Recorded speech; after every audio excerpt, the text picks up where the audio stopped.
ದಿನಾಂಕ 26/12/2025. ಪ್ರಾರ್ಥ ಮುರುಳಿ ಬಾಪ್ ತಾತ ಮಧುಬನ. ಮಧುರ ಮಕ್ಕಳೇ, ತಮ್ಮ ಅದೃಷ್ಟವನ್ನು ಶ್ರೇಷ್ಠ ಮಾಡಿಕೊಳ್ಳಬೇಕೆಂದರೆ ಯಾರೊಂದಿಗೆ ಮಾತನಾಡುತ್ತಿದ್ದರೂ ಸಹ ಬುದ್ಧಿಯೋಗವು ಒಬ್ಬ ತಂದೆಯೊಂದಿಗೆ ಜೋಡಿಸಿ. ಪ್ರಶ್ನೆ: ಹೊಸ ಪ್ರಪಂಚದ ಸ್ಥಾಪನೆಗೆ ನಿಮಿತ್ತರಾಗುವ ಮಕ್ಕಳಿಗೆ ತಂದೆಯ ಯಾವ ಆದೇಶವು ಸಿಕ್ಕಿದೆ? ಉತ್ತರ: ಮಕ್ಕಳೇ, ಈ ಹಳೆಯ ಪ್ರಪಂಚದೊಂದಿಗೆ ನಿಮಗೆ ಯಾವುದೇ ಸಂಬಂಧವಿಲ್ಲ. ಈ ಪ್ರಪಂಚದೊಂದಿಗೆ ಯಾವುದೇ ಮನಸ್ಸನ್ನಿಡಬೇಡಿ. ಪರಿಶೀಲನೆ ಮಾಡಿಕೊಳ್ಳಿ. ನಾನು ಶ್ರೀಮತಕ್ಕೆ ತದ್ವಿರುದ್ಧವಾದ ಕರ್ಮವನ್ನಂತೂ ಮಾಡುತ್ತಿಲ್ಲವೇ? ಆತ್ಮಿಕ ಸೇವೆಗೆ ನಿಮಿತ್ತನಾಗುತ್ತೇನೆಯೇ? ಗೀತೆ ಭೋಲಾನಾಥನಿಗಿಂತ ಭಿನ್ನ. ಓಂ ಶಾಂತಿ. ಈಗ ಗೀತೆಯನ್ನು ಕೇಳುವ ಯಾವುದೇ ಅವಶ್ಯಕತೆ ಇರುವುದಿಲ್ಲ. ಬಹಳ ಮಟ್ಟಿಗೆ ಗೀತೆಯನ್ನು ಭಕ್ತರೇ ಆಡುತ್ತಾರೆ ಮತ್ತು ಕೇಳುತ್ತಾರೆ. ನೀವಂತೂ ವಿದ್ಯೆಯನ್ನು ಓದುತ್ತೀರಿ. ಈ ಗೀತೆಗಳು ಸಹ ವಿಶೇಷವಾಗಿ ಮಕ್ಕಳಿಗಾಗಿಯೇ ಇವೆ. ಮಕ್ಕಳಿಗೆ ತಿಳಿದಿದೆ, ತಂದೆಯು ನಮ್ಮ ಶ್ರೇಷ್ಠ ಅದೃಷ್ಟವನ್ನು ರೂಪಿಸುತ್ತಿದ್ದಾರೆ. ನಾವೀಗ ತಂದೆಯನ್ನೇ ನೆನಪು ಮಾಡಬೇಕು ಮತ್ತು ದೈವಿ ಗುಣಗಳನ್ನು ಧಾರಣೆ ಮಾಡಿಕೊಳ್ಳಬೇಕಾಗಿದೆ. ಜಮಾ ಆಗುತ್ತಿದೆಯೇ ಅಥವಾ ನಷ್ಟವಾಗುತ್ತಿದೆಯೇ ಎಂದು ತಮ್ಮ ಲೆಕ್ಕಪತ್ರವನ್ನು ನೋಡಿಕೊಳ್ಳಬೇಕಾಗಿದೆ. ನನ್ನಲ್ಲಿ ಯಾವುದೇ ಕೊರತೆ ಇಲ್ಲವೇ? ಒಂದು ವೇಳೆ ನನ್ನಲ್ಲಿ ಕೊರತೆ ಇದ್ದರೆ ಅದರಿಂದ ನನ್ನ ಅದೃಷ್ಟದಲ್ಲಿ ನಷ್ಟ ಉಂಟಾಗುವುದು.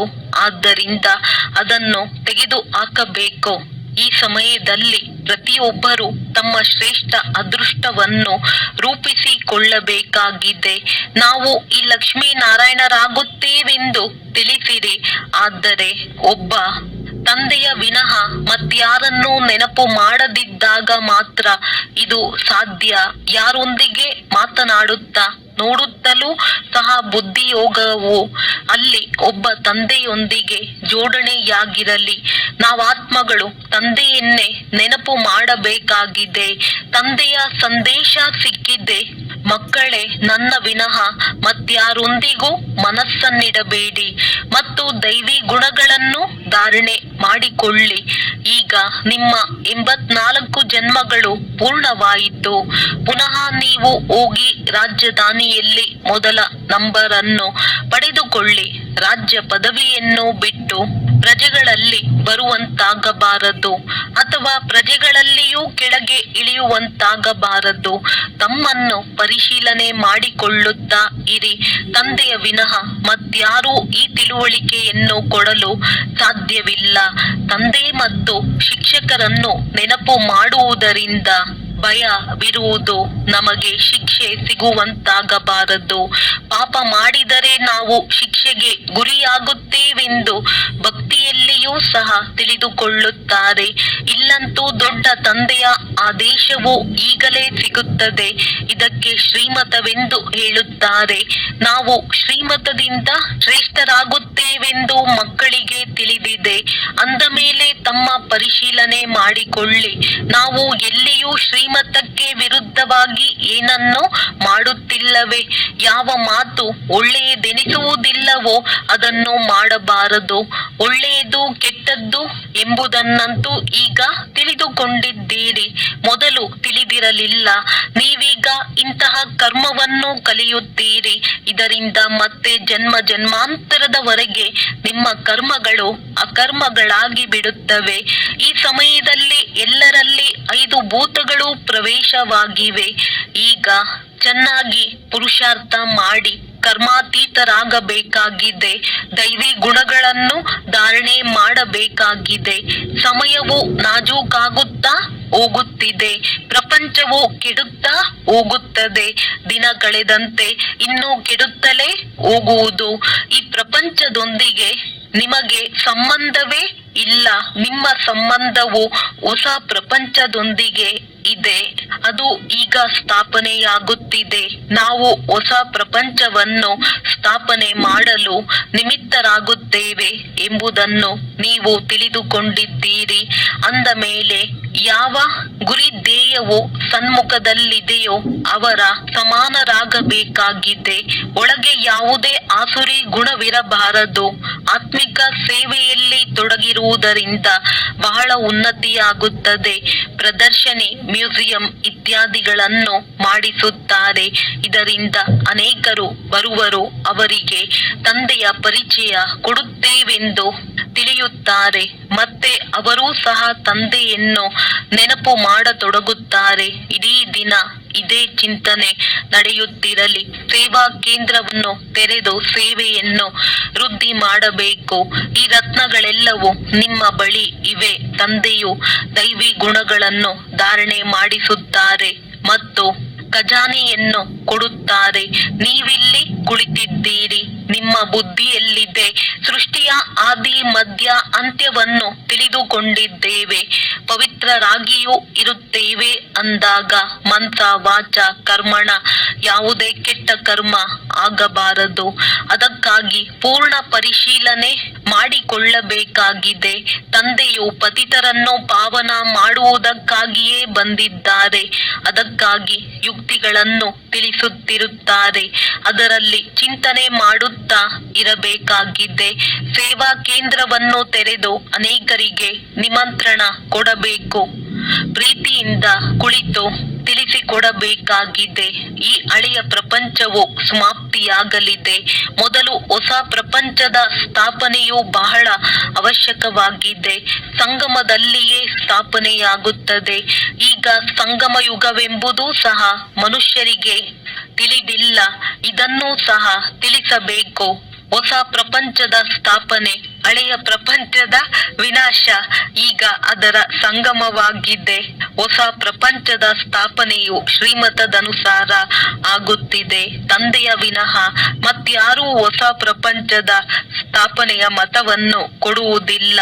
ತಂದೆಯೇ ಬಂದು ನೀವು ಮಕ್ಕಳಿಂದ ಹೊಸ ಪ್ರಪಂಚದ ಉದ್ಘಾಟನೆ ಮಾಡಿಸುತ್ತಾರೆ. ಅವರೊಬ್ಬರೇ ಮಾಡುವುದಿಲ್ಲ. ಎಲ್ಲಾ ಮಕ್ಕಳ ಸಹಯೋಗವನ್ನು ತೆಗೆದುಕೊಳ್ಳುತ್ತಾರೆ. ಆ ಮನುಷ್ಯರಂತೂ ಉದ್ಘಾಟನೆ ಮಾಡಲು ಸಹಯೋಗ ತೆಗೆದುಕೊಳ್ಳುವುದಿಲ್ಲ. ಬಂದು ಕತ್ತರಿಯಿಂದ ರಿಬ್ಬನ್ ಕತ್ತರಿಸಿ ಬಿಡುತ್ತಾರೆ. ಆದರೆ ಇಲ್ಲಿ ಆ ಮಾತಿಲ್ಲ. ಇಲ್ಲಿ ನೀವು ಬ್ರಾಹ್ಮಣ ಕುಲಭೂಷಣರು ಸಹಯೋಗಿಗಳಾಗುತ್ತೀರಿ. ಎಲ್ಲಾ ಮನುಷ್ಯ ಮಾತ್ರರು ಮಾರ್ಗವನ್ನು ಮರೆತು ಬಿಟ್ಟಿದ್ದಾರೆ. ಪತಿತ ಪ್ರಪಂಚವನ್ನು ಪಾವನರನ್ನಾಗಿ ಮಾಡುವುದು ತಂದೆಯ ಕರ್ತವ್ಯವೇ ಆಗಿದೆ. ತಂದೆಯೇ ಹೊಸ ಪ್ರಪಂಚದ ಸ್ಥಾಪನೆ ಮಾಡುತ್ತಾರೆ. ಇದಕ್ಕಾಗಿ ಆತ್ಮಿಕ ಜ್ಞಾನವನ್ನು ಕೊಡುತ್ತಾರೆ. ನಿಮಗೆ ತಿಳಿದಿದೆ, ತಂದೆಯ ಹತ್ತಿರ ಹೊಸ ಪ್ರಪಂಚವನ್ನು ಸ್ಥಾಪನೆ ಮಾಡುವ ಯುಕ್ತಿ ಇದೆ. ಭಕ್ತಿ ಮಾರ್ಗದಲ್ಲಿ ಏ ಪತಿತ ಪಾವನ ಬನ್ನಿ ಎಂದು ಅವರನ್ನು ಕರೆಯುತ್ತಾರಲ್ಲವೇ? ಬಲೆ ಶಿವನ ಪೂಜೆಯನ್ನು ಮಾಡುತ್ತಿರುತ್ತಾರೆ. ಆದರೆ ಪತಿತ ಪಾವನ ಯಾರೆಂಬುದನ್ನು ತಿಳಿದುಕೊಂಡಿಲ್ಲ. ಏ ಭಗವಂತ, ಏ ರಾಮ ಎಂದು ದುಃಖದಲ್ಲಿ ನೆನಪಂತೂ ಮಾಡುತ್ತಾರೆ. ವಾಸ್ತವದಲ್ಲಿ ನಿರಾಕಾರನಿಗೆ ರಾಮನೆಂದು ಹೇಳಲಾಗುತ್ತದೆ. ನಿರಾಕಾರನಿಗೆ ಶ್ರೇಷ್ಠ ಭಗವಂತನೆಂದು ಹೇಳುತ್ತಾರೆ. ಆದರೆ ಮನುಷ್ಯರು ಈ ಮಾತಿನಲ್ಲಿ ಬಹಳ ಗೊಂದಲಕ್ಕೊಳಗಾಗಿದ್ದಾರೆ. ತಂದೆಯು ಬಂದು ಹೊರತೆಗೆದಿದ್ದಾರೆ.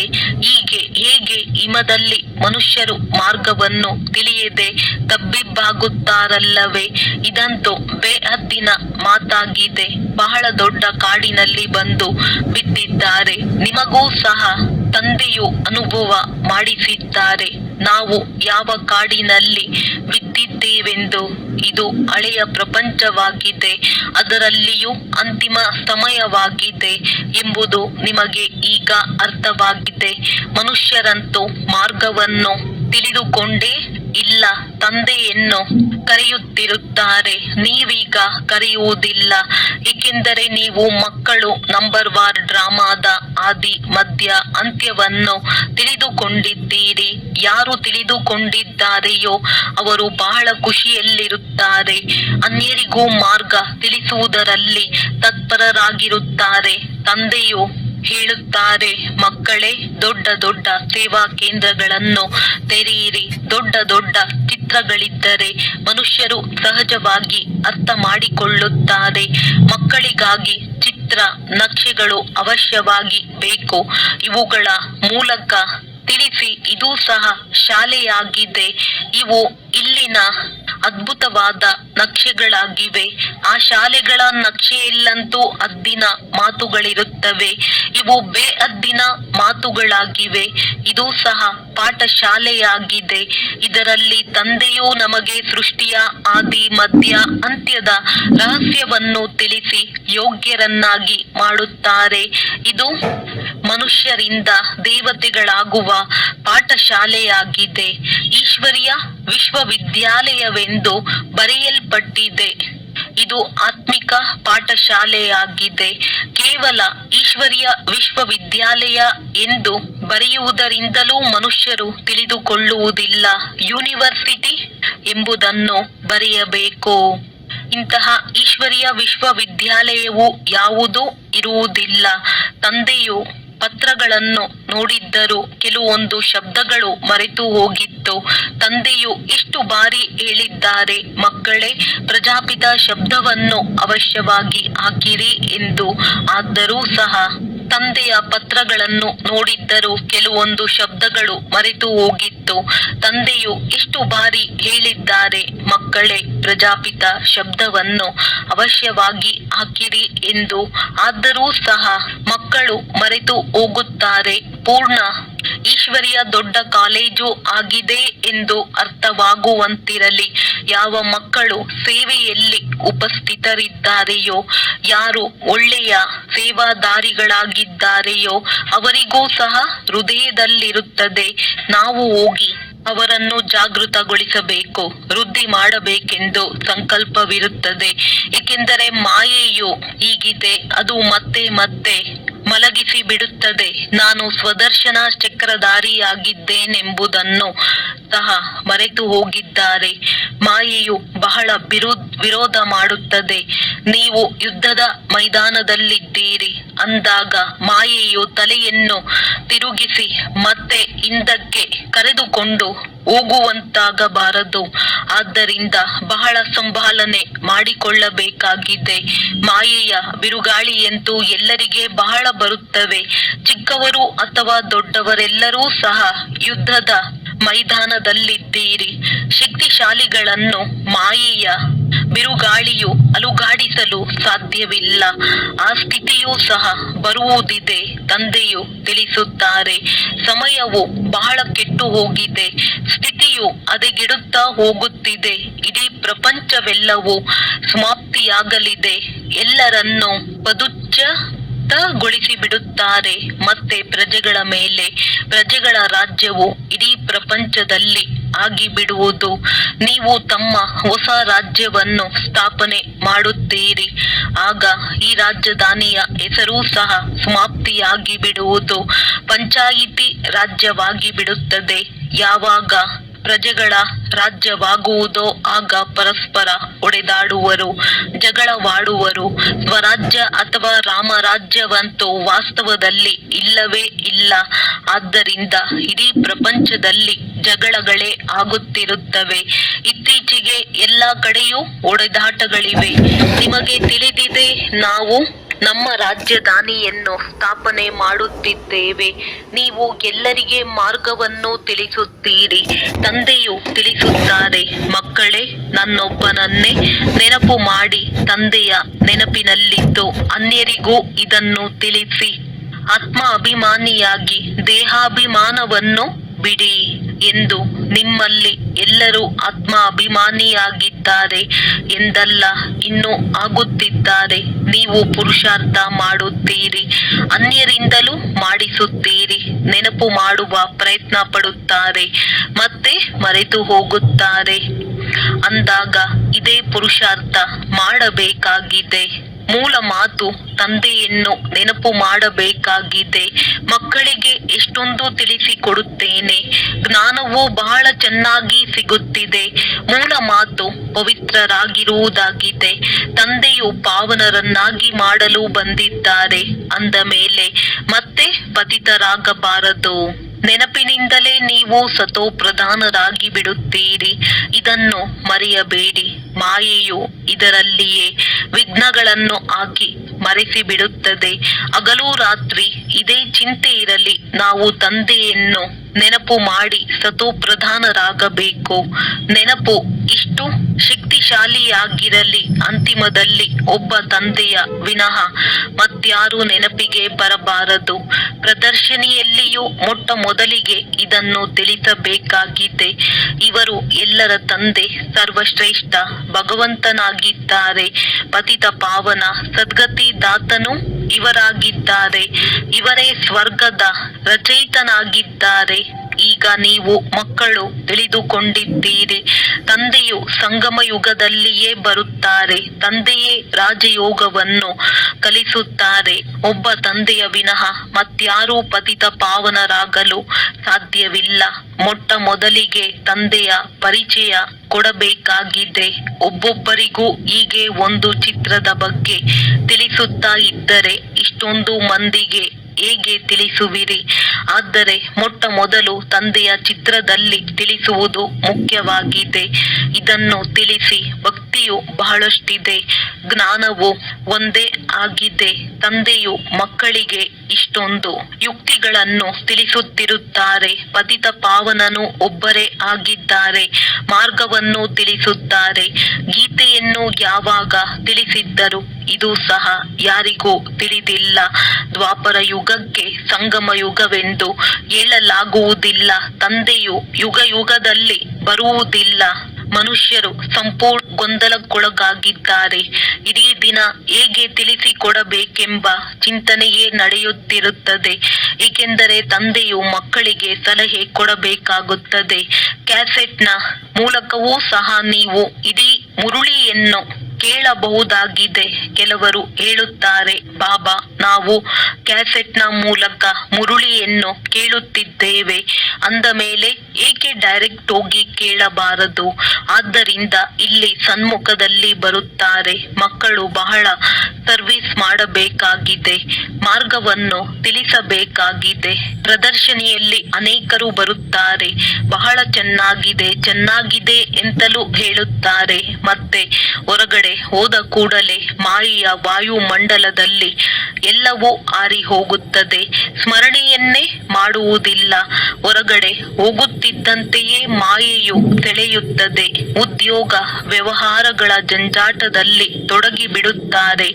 ಆದ್ದರಿಂದಲೇ ಮಧುಬನದ ಗಾಯನವಿದೆ. ಈಗ ನಿಮಗೆ ತಿಳುವಳಿಕೆ ಸಿಕ್ಕಿದೆ. ನೀವು ಅಲ್ಲಿಯೂ ಹೋಗಿ ತಿಳಿಸಿ.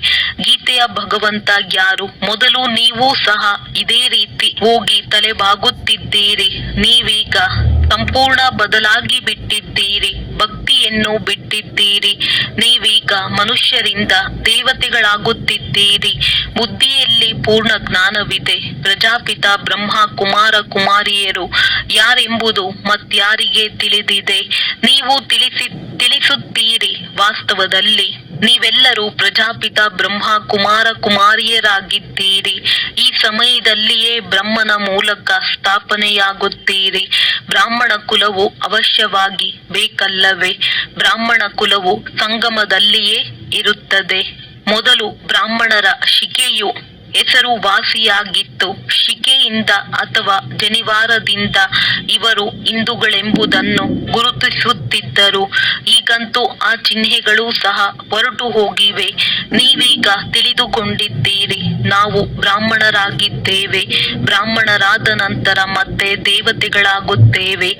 ಬ್ರಾಹ್ಮಣರೇ ಹೊಸ ಪ್ರಪಂಚದ ಸ್ಥಾಪನೆ ಮಾಡಿದ್ದೀರಿ. ಯೋಗ ಬಲದಿಂದ ಸತೋಪ್ರಧಾನರಾಗುತ್ತಿದ್ದೀರಿ. ಅಂದಾಗ ತಮ್ಮ ಪರಿಶೀಲನೆ ಮಾಡಿಕೊಳ್ಳಬೇಕಾಗಿದೆ. ಯಾವುದೇ ಆಸುರಿ ಗುಣವಿರಬಾರದು. ಜೊತೆಗೆ ಪರಸ್ಪರ ಉಪ್ಪು ನೀರಾಗಿ ವರ್ತಿಸಬಾರದು. ಇದು ಯಜ್ಞವಲ್ಲವೇ, ಯಜ್ಞದಿಂದ ಎಲ್ಲರ ಸಂಭಾಲನೆಯಾಗುತ್ತಿರುತ್ತದೆ. ಯಜ್ಞದಲ್ಲಿ ಸಂಭಾಲನೆ ಮಾಡುವಂತಹ ಟ್ರಸ್ಟಿಗಳು ಇರುತ್ತಾರೆ. ಯಜ್ಞದ ಮಾಲೀಕರಂತೂ ಶಿವ ತಂದೆಯಾಗಿದ್ದಾರೆ. ಈ ಬ್ರಹ್ಮರವರು ಟ್ರಸ್ಟಿಯಾಗಿದ್ದಾರೆ.